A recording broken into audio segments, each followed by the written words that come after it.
Subscribe कीजिए हमारे channel को और बेल आइकॉन को दबाइए हमारी लेटेस्ट वीडियो सबसे पहले देखने के लिए। गुड मॉर्निंग साथियों, आप सभी का स्वागत है दिशा कंपटीशन क्लासेस में एक बार फिर से। आज मैं आपको भारतीय भूगोल में अरब सागर में गिरने वाली नदियों से संबंधित जो भी क्वेश्चन हैं या जो भी चीज़ें पूछी जाती हैं उनके बारे में बताऊंगा। अगर अरब सागर में गिरने वाली नदियों की हम लोग बात करें तो सबसे पहले यहाँ से छोटा नागपुर पठार से लेकर के जो तमिलनाडु के हिस्से तक हैं, बहुत सारी ऐसी नदियाँ हैं जिनका प्रवाह क्षेत्र किस तरफ है, बंगाल की खाड़ी की तरफ है। बंगाल की खाड़ी की तरफ वो नदियाँ गिरती हैं। इनमें शुरुआत करेंगे, एक एक करके देखेंगे। बस आपको मैप पर समझते जाना है और उस नदियों के उद्गम क्या हैं या सहायक नदियाँ कौन कौन से हैं इनके बारे में जानना है। यही ज़्यादातर पूछा जाता है क्योंकि सहायक नदियाँ कई बार पूछ ली गई या उद्गम क्षेत्र पूछे गए हैं। तो सबसे पहले अगर हम देखें तो सबसे पहले जो नदी है वो ब्राह्मणी नदी। कौन सी नदी? ऊपर यहाँ ब्राह्मणी नदी एक है जिसका उद्गम अगर हम बात करें, ये ब्राह्मणी नदी है। ब्राह्मणी, ये इसका उद्गम इधर हम लिखते जाएंगे, आप लोग भी साथ में लिखते रहेंगे। उद्गम छोटा नागपुर पठार, छोटा नागपुर पठार। कौन सा उद्गम हो गया? छोटा नागपुर पठार हो गया। और ये जो ब्राह्मणी नदी है ये दो नदियों से मिलकर के बनती है। एक हो गई, अगर इसकी शुरुआत की बात करें तो इस तरीके से ये ब्राह्मणी नदी चलती है। तो ऊपर हो गई कोयल और नीचे हो गई सांख। ये दो नदियों से मिलकर के बनेगी और आगे ये ब्राह्मणी नदी के नाम से जानी जाएगी। ठीक, ये चीज़ आपको ध्यान रखना है अच्छे से। कौन सी नदी हो गई? ब्राह्मणी और सांख नदी। और लगभग ये 750 किलोमीटर बहती है और जाकर के आगे कहाँ गिरती है? बंगाल की खाड़ी में गिर जाती है यह नदी। इसके बाद अगर हम दूसरी नदी की बात करें तो दूसरी नदी भैया इसकी जो है आगे अगर हम देखते हैं तो दूसरी नदी स्वर्णरेखा नदी। स्वर्णरेखा नदी, स्वर्णरेखा नदी जो है यह भी छोटा नागपुर पठार से ही निकलती है। ऊपर यहाँ इस तरफ से आती है स्वर्णरेखा। कौन सी नदी? स्वर्णरेखा। इसका उद्गम जो है स्वर्णरेखा का छोटा नागपुर पठार है, छोटा नागपुर पठार। ठीक, बंगाल की खाड़ी में ये भी नदी गिरती है, बंगाल की खाड़ी की तरफ चली जाती है। और स्वर्णरेखा नदी के किनारे ही इसमें ये छोटा नागपुर पठार हो गया। इसी के किनारे सबसे इंपॉर्टेंट चीज जो पूछी जाती है, इसी के किनारे जमशेदपुर शहर स्थित है। कौन सा शहर? जमशेदपुर शहर इसी के किनारे स्थित है। और यह नदी मेदिनीपुर, पश्चिम बंगाल, मेदिनीपुर पश्चिम बंगाल में बंगाल की खाड़ी में गिर जाती है। कहाँ गिरती है? बंगाल की खाड़ी में गिर जाती है। ये स्वर्णरेखा नदी हो गई। पूछा जाता है कई बार कि स्वर्णरेखा नदी किधर गिरती है, अरब सागर में गिरती कि बंगाल की खाड़ी में गिरती? ये चीज पूछ ले जाते हैं। फिर इसके बाद अगर हम बात करें तो दूसरी है वैतरणी नदी। कौन सी? वैतरणी। वैतरणी। और वैतरणी नदी की बात हम लोग करेंगे तो वैतरणी नदी निकलती है क्योझर पठार एक है। कहाँ है क्योझर पठार भैया? तो यह क्योझर पठार जो है ओडिशा में है। कौन सी नदी? वैतरणी नदी। उद्गम अगर इसकी हम बात करेंगे तो उद्गम इसका है क्योझर पठार। और कहाँ है? ओडिशा में है। क्योझर पठार ओडिशा में।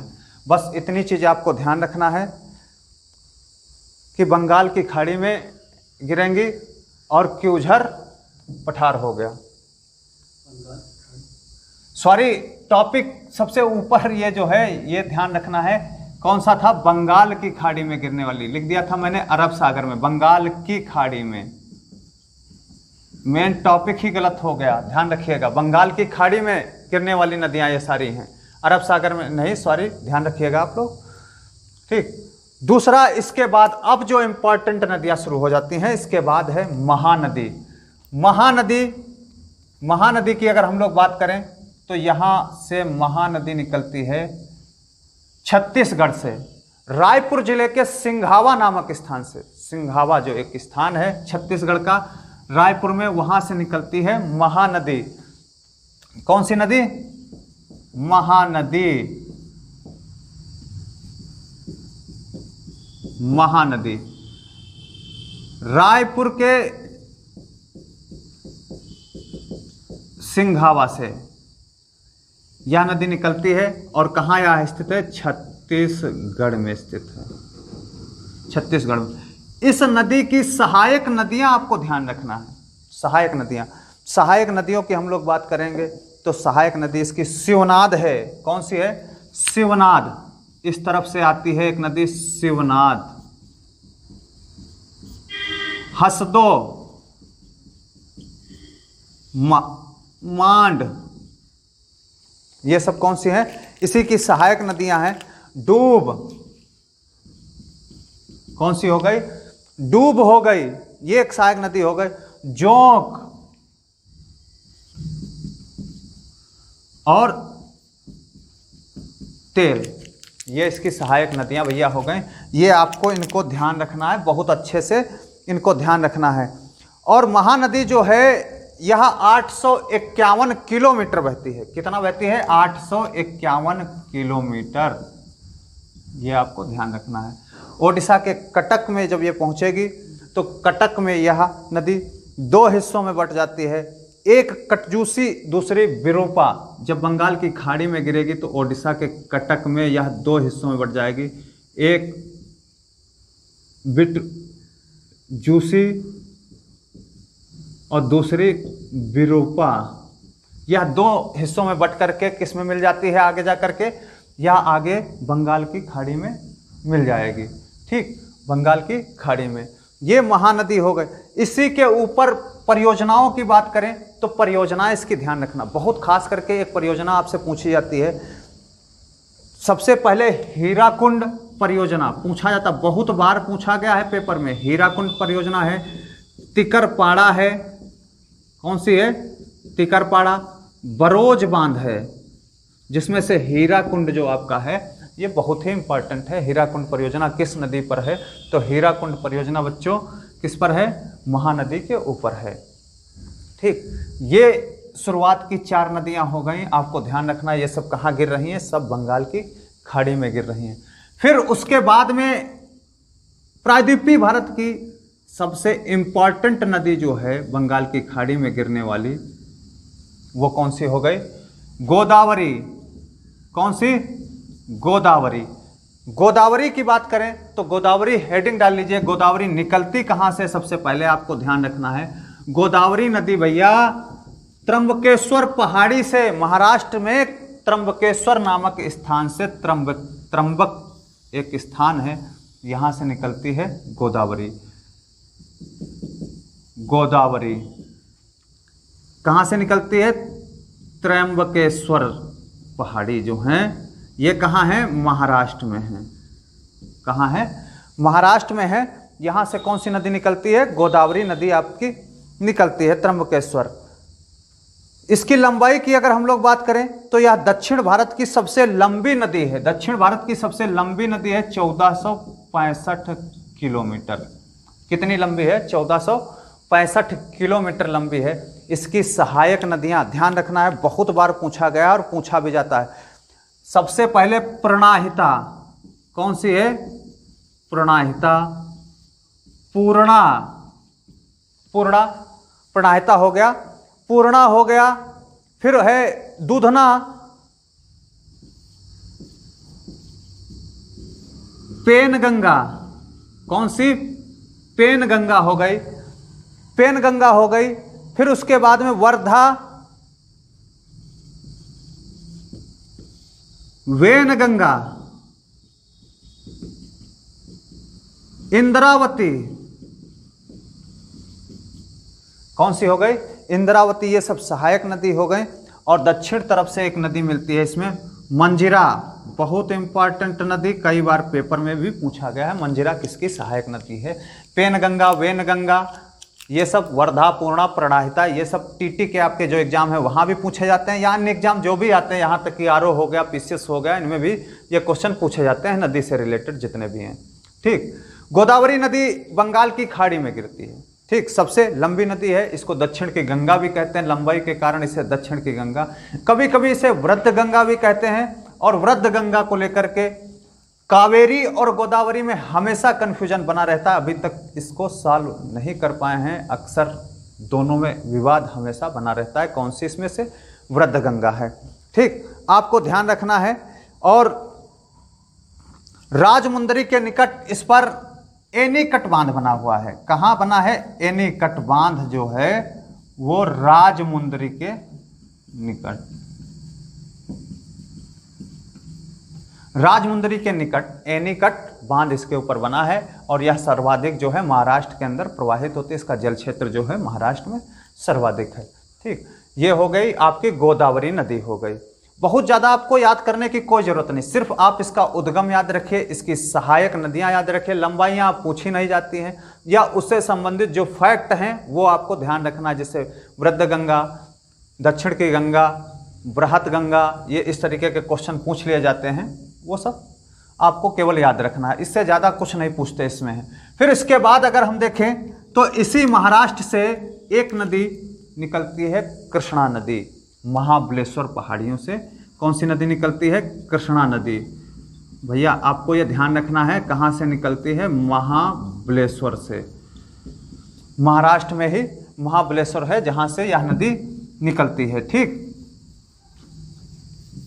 देखते हैं इससे संबंधित क्या क्या चीज़ें आपसे पूछी जाती हैं या क्या क्या फैक्ट इसके हैं। तो कृष्णा नदी,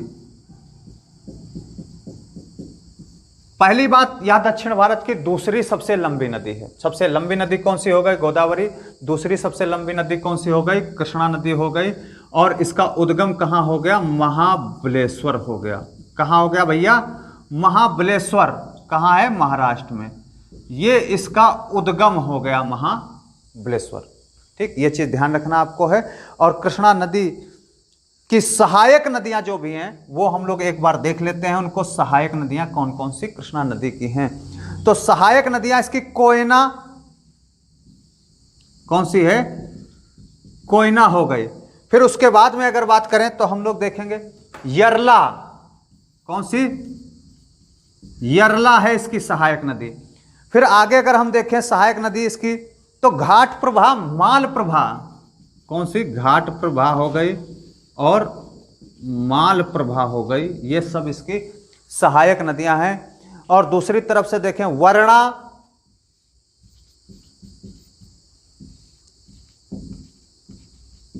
पंचगंगा, ये भी इसकी सहायक नदी है।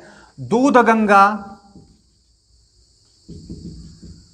मूसी, हैदराबाद शहर इसी के किनारे स्थित है, मूसी नदी के किनारे स्थित है और मूसी भी इसकी सहायक नदी है। और दूसरी है तुंगभद्रा। ठीक, कौन सी है? तुंगभद्रा। और यह तुंगभद्रा जो है यह दो नदियों से मिलकर के बनी है। एक आपकी तुंग हो गई, दूसरी हो गई भद्रा हो गई। इन दो नदियों से मिलकर के बनी है।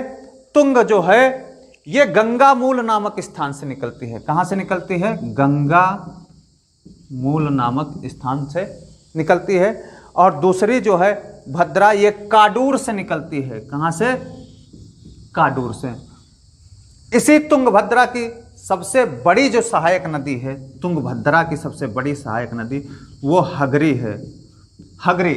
और हगरी को ही किस नाम से जानते हैं? वेदावती के नाम से जानते हैं।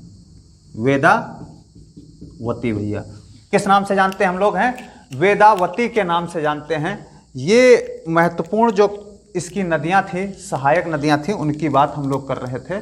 किसकी सहायक नदियां महत्वपूर्ण थी? वो हैं कृष्णा नदी की सहायक नदियां। ये सारी जितनी भी महत्वपूर्ण थी इस पर बता दिए। इस पर बांध की बात करें तो नागार्जुन सागर बांध है, नागार्जुन सागर बांध। और श्रीशैलम, कौन सा बांध है? नागार्जुन सागर हो गया और श्रीशैलम बांध हो गया। ये सब कहाँ स्थित है? कृष्णा नदी पर स्थित है भैया। और इसकी लंबाई की बात करें तो 1410 किलोमीटर इसकी लंबाई हो गई। कितनी? 1410 किलोमीटर, कहीं कहीं 1401 किलोमीटर लिखा है। इससे फर्क नहीं पड़ता है क्योंकि लंबाई बहुत ज़्यादा कोई मायने नहीं रखती है कि ये चीज़ पूछी जाए, बस उससे संबंधित सहायक नदियाँ, उसके फैक्ट जो हैं वो सब पूछे जाते हैं। इसके बाद अगर हम लोग बात करेंगे तो कावेरी नदी कौन सी महत्वपूर्ण नदी है? कावेरी नदी। इसके बाद बहती है कावेरी नदी। कावेरी नदी के उद्गम की बात करें तो कावेरी नदी का उद्गम भैया है ब्रह्मगिरि पहाड़ी, कर्नाटक। कहाँ है उद्गम? ब्रह्मगिरि पहाड़ी, कर्नाटक में। आपको ध्यान रखना है उसका उद्गम कहाँ बात कर रहा है? कावेरी नदी। उद्गम इसका हो गया ब्रह्मगिरि। कहाँ? कर्नाटक में। ठीक। इसकी सहायक मुख्य नदियां जो हैं उनकी बात हम लोग करेंगे तो सबसे पहले हेरंगी है सहायक नदी। कौन सी? हेरंगी। फिर उसके बाद में हेमावती। कौन सी? हेमावती। फिर उसके बाद में अगर बात करें तो लोकापावनी, ये सहायक नदी हो गई, लोकापावनी हो गई। फिर है सिमोगा हो गई, अक्रावती हो गई।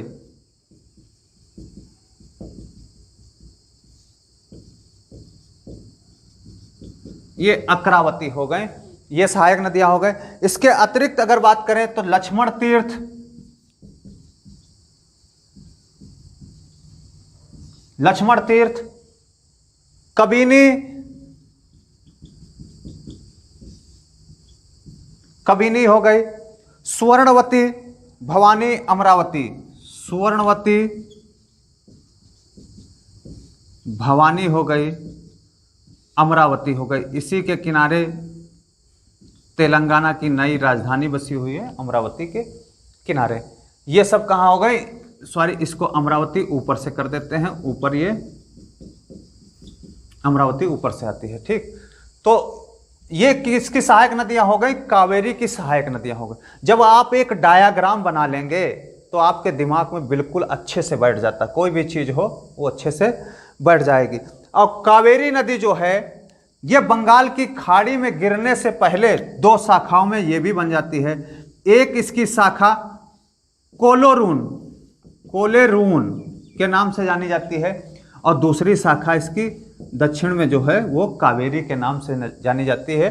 और कहाँ गिरती जा करके हैं? ये सब गिरेंगी बंगाल की खाड़ी में, गिर जाएंगी, मिल जाएंगी उसमें। ठीक, ये मुख्य नदियाँ जो थी किसमें? बंगाल की खाड़ी में गिरने वाली थी, वो मैंने आपको बताया। इसके बाद छोटी छोटी दो तीन और नदियां हैं, उनके बारे में भी बहुत जानना जरूरी है। इस पर एक और चीज ध्यान रखना आपको, शिव समुद्रम जलप्रपात जो है इसी पर है। शिव समुद्रम जलप्रपात कहाँ है? कावेरी नदी पर है, शिमोगा डिस्ट्रिक्ट में है। ये चीज आपको ध्यान रखना है। ठीक, फिर इसके बाद आगे अगर हम देखें इसकी मुख्य नदियां तो आगे भैया है पेन्नार नदी। कौन सी नदी है? पेन्नार नदी। देखते हैं वो कहां से निकलती है।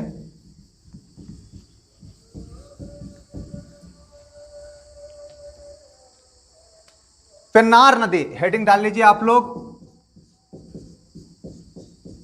पेन्नार नदी। कर्नाटक से ये भी आती है पेन्नार नदी, इस तरफ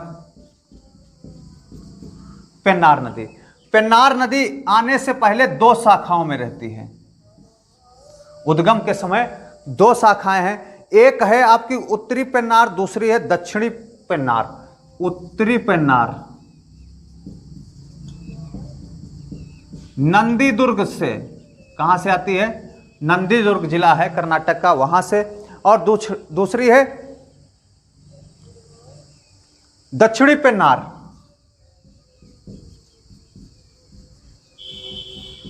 ये कहां से आती है? केशव पहाड़ी से आती है। केशव पहाड़ी से आती है, आगे ये बहती हुई चली जाती है और जाकर के आगे कहाँ मिलेगी जा करके, बंगाल की खाड़ी में गिर जाती है। ये चीज़ आपको ध्यान रखना है। इसकी अगर सहायक नदियों की हम लोग बात करें तो सहायक नदी इसकी पापानासी, चित्रावती, ये ध्यान रखना है कौन कौन सी है। पापानासी हो गई, चित्रावती हो गई, ये सब इसकी सहायक नदियां हैं। आगे यह बंगाल की खाड़ी में गिरती है, ठीक, बंगाल की खाड़ी में मिल जाती है। पेन्नार के बाद अगर हम लोग बात करें तो पलार नदी एक है, एक पलार नदी है, वो ध्यान रखना है, पलार नदी।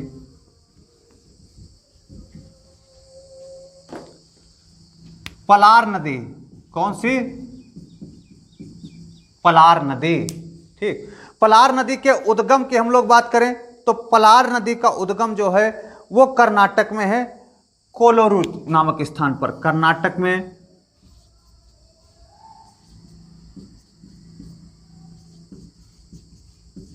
कोलोरू इसका उद्गम हो गया और यह बंगाल की खाड़ी में गिरेगी, तमिलनाडु में चली जाती है। और कहाँ गिरती है, तमिलनाडु में, बंगाल की खाड़ी में यह नदी गिर जाती है। उसके बाद एक नदी है वैगाई नदी, कौन सी है, वैगाई नदी है भैया, वैगाई नदी, इसकी बात करेंगे तो ये भी कहाँ गिरती जा करके है, बंगाल की खाड़ी में मिलती जा करके है। और इसका उद्गम अगर बात करें तो वर्षानाद पहाड़ी, तमिलनाडु, वर्षानाद पहाड़ी कहाँ की, तमिलनाडु की। मदुरई जो है, मदुरई जिसको कहते हैं, ये इसी के किनारे स्थित है। कौन सी नदी के किनारे स्थित है, वैगाई नदी के किनारे स्थित है। वैगाई नदी जो है ये कहाँ गिरती जा करके, पाक की खाड़ी, पाक जलडमरू मध्य जो है वहां गिरती है, पाक की खाड़ी में, ठीक। पाक जलडमरू मध्य जो नीचे स्थित है इस तरफ ये चली जाती है। फिर उसके बाद एक नदी है ताम्रपर्णी, ताम्रपर्णी, ताम्रपर्णी, इसका उद्गम अगर बात करें तो इसका उद्गम जो भैया है वो अगस्त मलाई है, अगस्त मलाई, तमिलनाडु। अगस्त मलाई की जो पहाड़ी हैं तमिलनाडु में, वहां पर इसका उद्गम है। और यह आगे जो गिरेगी जा करके वो कहाँ गिरी, मन्नार की खाड़ी में गिर जाती है। ये हो गई नीचे, एक इसके ऊपर आई थी ये नदी, और पलार हो गई, वैगाई हो गई, पन्नार हो गई, ये चीज़ ध्यान रखना आपको है। ये कुछ महत्वपूर्ण जो नदियां थी उनके बारे में मैंने आपको बताया। ये सारी कहाँ नदियां गिर रही थी, ये सब जितनी भी बताई मैंने बंगाल की खाड़ी में गिर रही। इनमें सारी नदियां लगभग या ज़्यादातर नदियां ये कह लें तो क्या बनाती हैं, डेल्टा बनाती हैं। ये भी पूछा जाता है कि कौन सी नदियाँ डेल्टा बनाती, कौन सी एस्चुरी, तो बंगाल की खाड़ी में गिरने वाली नदियाँ जो हैं वो सब डेल्टा बनाती। इसके बाद में मैं अगला टॉपिक जो भी होगा या अगला वीडियो जो भी होगा उसमें मैं आपको अरब सागर में गिरने वाली नदियां बताऊंगा, वो अंतिम नदियों से संबंधित टॉपिक होगा। फिर उससे रिलेटेड नदियों से कि किस प्रकार की कौन सी नदी आकृति बनाती, बहुत ही महत्वपूर्ण, यहाँ तक कि पीसीएस का एग्जाम हो, आरओ का हो या यूपीएससी में भी उससे रिलेटेड क्वेश्चन पूछे जाते हैं। तो आप लोगों को बहुत अच्छे से इन सब चीज़ों को लिखना है, बहुत अच्छे से पढ़ना है और आने वाले एग्जाम में आपको 100% इसका लाभ जरूर मिलेगा। ये चीज़ आपको ध्यान रखना है। जय हिंद दोस्तों, जय दिशा, तय दिशा, धन्यवाद।